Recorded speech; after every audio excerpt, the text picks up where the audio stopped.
14 अगस्त एक ऐसी तारीख जिसमें पूरा पाकिस्तान सब्ज रंग में रंग जाता है। गलियों में झंडियां, घरों पर चराग, गाड़ियों पर सब्ज हलाली परचम, बच्चे मिली नगमों पर झूमते हैं और सबके मुंह से एक ही आवाज आती है, पाकिस्तान जिंदाबाद। लेकिन आज मैं आप लोगों से एक सवाल पूछना चाहता हूं जिसका जवाब जज्बात से नहीं दिया जा सकता।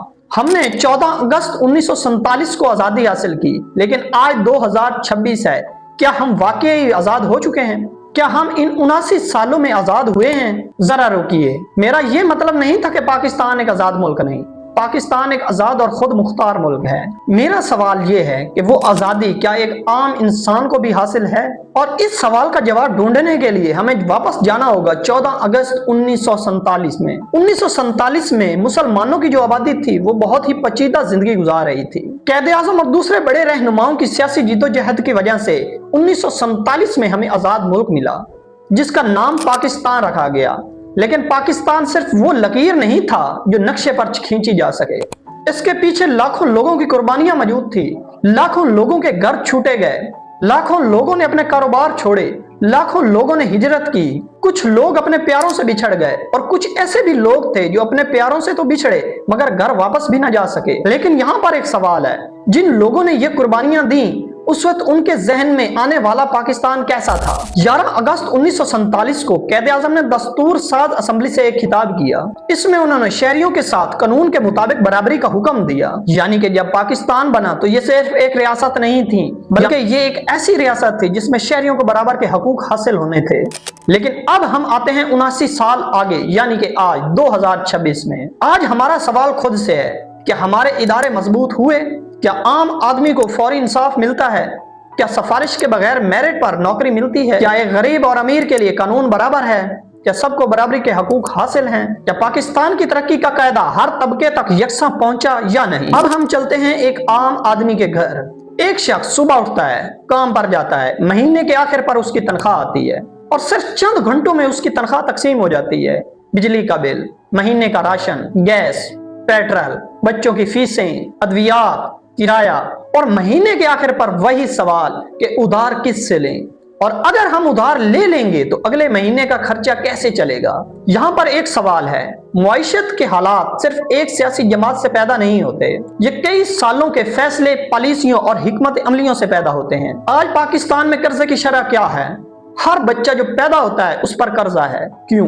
अब सवाल ये नहीं कि पाकिस्तान पर कर्जा क्यों है, दुनिया का हर मुल्क कर्जा लेता है, बल्कि सवाल यह है कि वो कर्जा जाता कहाँ है? क्या हम वो मंसूबे बनाते हैं जिससे आने वाले सालों में आमदनी का जरिया बढ़ सके? क्या इन कर्जों से तालीम, रोजगार और सेहत के मौके पैदा होते हैं? यही वो एक सवाल है जिसे हमें 14 अगस्त के दिन बात करनी चाहिए। मैट्रिक, इंटर, कॉलेज और फिर यूनिवर्सिटी, और फिर वो डिग्री हासिल करता है। इसके बाद वो सीवी बनवाता है, एक जगह अप्लाई, फिर दूसरी जगह, फिर तीसरी जगह, फिर चौथी जगह, और सिर्फ एक जवाब आता है, एक्सपीरियंस।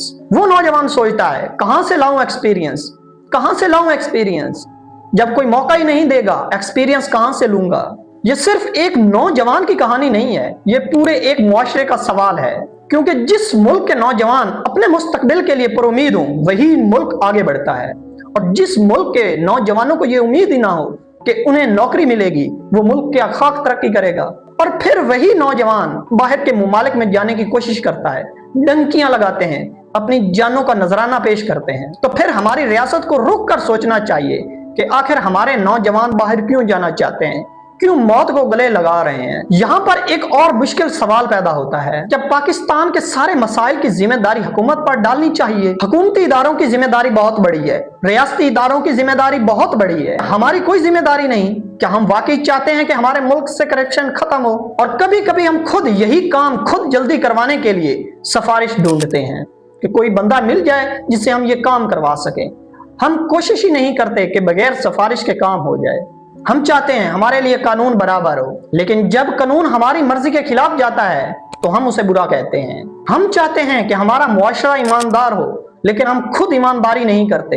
ये बात तल्ख जरूर है, मगर यही सच है। मुल्क सिर्फ हुक्मरानों से नहीं बनता, बल्कि मुल्क शहरियों से भी बनता है। तो फिर आजादी का क्या मतलब हुआ? क्या आजादी का ये मतलब है कि हमारे हाथों में बड़े बड़े बाजे हों जो हम गलियों में शोर गुल करें? क्या हमारे हाथ में सब्ज हलाली परचम हो? क्या ये सिर्फ यही आजादी है? क्या हमारा यही काम है कि बाजे लेकर गलियों में जाना और वहां पर बुजुर्ग लोगों के सामने आगे पीछे वही बाजे बजाना? क्या यही आजादी है? ये आजादी नहीं है। आजादी ये है कि एक बच्चा गरीब घर में पैदा तो जरूर हो, मगर गरीब घर में मरे नहीं। उसका मुस्तकबिल गरीब नहीं होना चाहिए। कानून ताकतवर और गरीबों के लिए बराबर होना चाहिए। आजादी ये है कि एक आम आदमी बड़े से बड़े ओहदे पर बैठे हुए शख्स से ये सवाल पूछने का हकदार हो। और आजादी ये भी है कि एक माँ अपने बच्चे के मुस्तकबिल के लिए पुरुम्मीद हो। अब शायद आप लोग कमेंट्स में ये कहें कि आप पाकिस्तान नाकाम हो गया। नहीं, पाकिस्तान नाकाम नहीं हुआ, क्योंकि अगर हम सिर्फ मसाइल देखेंगे तो हमें पाकिस्तान की दूसरी तस्वीर नजर नहीं आएगी। तो इस 14 अगस्त को ये नहीं कि आप आजादी ना मनाएं, जरूर मनाएं, झंडियां लगाएं, झंडे लेकर गलियों में जाएं, मिली नगमे सुने, लेकिन एक बात अपने बच्चों को जरूर सिखाएं कि आजादी का सिर्फ मतलब ये नहीं कि बाजे बजाना। आजादी का मतलब है जिम्मेदारी। अगर आप तालिब इल्म हैं तो अपनी तालीम ईमानदारी से करें। अगर आप मुलाजिम हैं तो अपना काम ईमानदारी से करें। और अगर आप वोट देते हैं तो आप उस शख्स को वोट दें जो असल हकदार हो। तो हम वापस आते हैं अपने उसी सवाल पर, क्या हम वाकई आजाद हैं? क्या पाकिस्तान वाकई एक आजाद मुल्क है? पाकिस्तान एक आजाद मुल्क है, लेकिन इसे इंसाफ पर मबनी बनाना हमारा काम है, हमारे सियासतदानों का काम है। पाकिस्तान के साथ मुखलिस होना हमारे सियासतदानों का काम है, हमारे इदारों का काम है। आजादी हमें 1947 में मिली, लेकिन एक बेहतर पाकिस्तान बनाना आज का काम है, आज की जिम्मेदारी है। पाकिस्तान जिंदाबाद।